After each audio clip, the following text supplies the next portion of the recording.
I think it's a clever ploy to find their way through a very difficult process. And we know it's going to be difficult, but to, in a sense, use the idea that you're going to be involved to ultimately get what you want anyway, it seems to be disingenuous. But the problem is that the governor has been quite clever, as we noted, in setting up this sort of situation, and has made it clear that if the legislature doesn't go along with what he wants, then he is not going to balk at using his what Patterson did, which is putting his budget into extenders and forcing you to choose between a shutdown and waiting it out.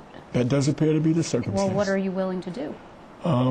Willing to continue to probe him and ask questions and try to find common solutions. That's what this process is about.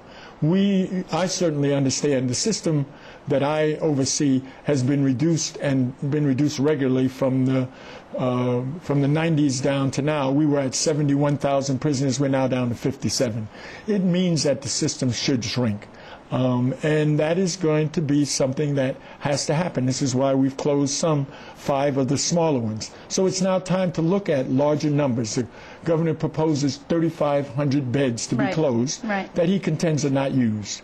And there's arguments about that, but I think they're resolvable arguments. His clever use of capital money to those communities, and it is clever, and we suggested, as a matter of fact, in the debate that we've had, I'd said I'd be happy to give the community that money to help them and to resolve their problems. That's fine. The question, though, is that now we're in a situation where there will not necessarily be the kind of involvement that we think there ought to be.